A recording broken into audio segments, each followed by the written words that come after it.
I'm going to show you how I made 2 cutting boards and a charcuterie board within an hour, and how I could probably do double that if I would have done some things differently. So I like this new way of doing these cutting boards because the wood is so beautiful. I don't really have to do much to it.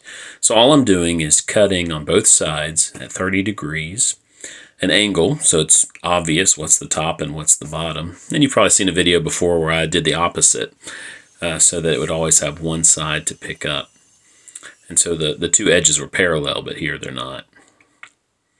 And so this is ambrosia maple. This is shockingly the least expensive wood at my hardwood store here in North Carolina.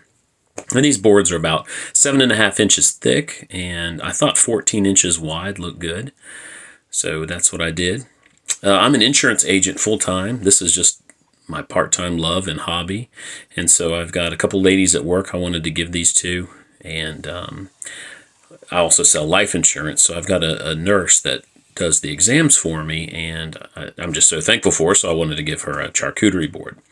And you'll see, a lot of times I don't use a pen or pencil to draw out the handle, but man, as you can see there, I really love some of these lines, and I wanted to get them in it.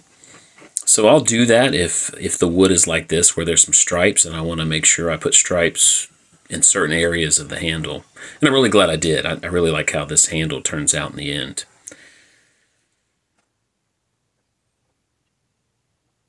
So there it is. And you'll notice I could probably add more boards and done more, since, the big thing is just switching tools. So now I'm just going to drill a hole in that handle.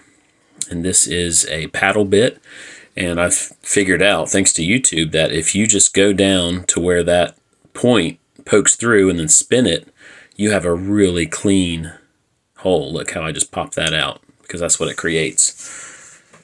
So now I've got my router with a 1/2 inch round over bit. I'm sorry, 1/4 inch, I believe. Not 1/2 inch. That's pretty intense. Yeah, 1/4. It's just amazing how when you learn to use a tool, you immediately are able to do something that most people are not. Most people have not used a router. A lot of people are scared of it. I was scared of it when I first started. So if you can learn to use certain tools, then man, you just make yourself more valuable to society in a way, because they want things that they can't produce themselves. Now there's these 2 voids. Now here's what really slowed me down. I usually would do a 15-minute epoxy from Harbor Freight. Couldn't find it. I found it later. So I put charcoal and super glue. Now it's just more of a mess, and then when I start sanding, it just kept leaking out. So I had to add more and more and give it more time to sit. So it's actually amazing I got these 3 items done within an hour, given these problems. So what I could have done to speed it up is just picked better boards, but these are beautiful, so I really don't mind that. But I should have known where my fast-acting epoxy was. All right, now it's time to sand. Another thing is, because of that, I grabbed the 60 grit. I normally start with 80, sometimes 120 if the wood is already pretty smooth. So I'm just showing you 60 in this part, but I went 60, 80, 120, 180, 240 in my grits. And of course, I've got that pad that is in between the sandpaper and the sander to take care of curves better. I rarely take that off. Excuse me. That's a really valuable part. All right, and then you'll see there. Now here I thought, of course, dabbing it, making sure there's no super glue, and I thought I could just use the 60 grit. And then I wasn't very impressed. I flip over the board, and you'll see some writing on it. Hardwood stores typically, on part of it, have that, a stamp that tells what it is, how thick it is, the thickness and stuff like that, length and all that. So of course I grab the tool you see often on this channel, the polisher sander, because look at that. Look at all that debris it's taking off. That really removes some material fast.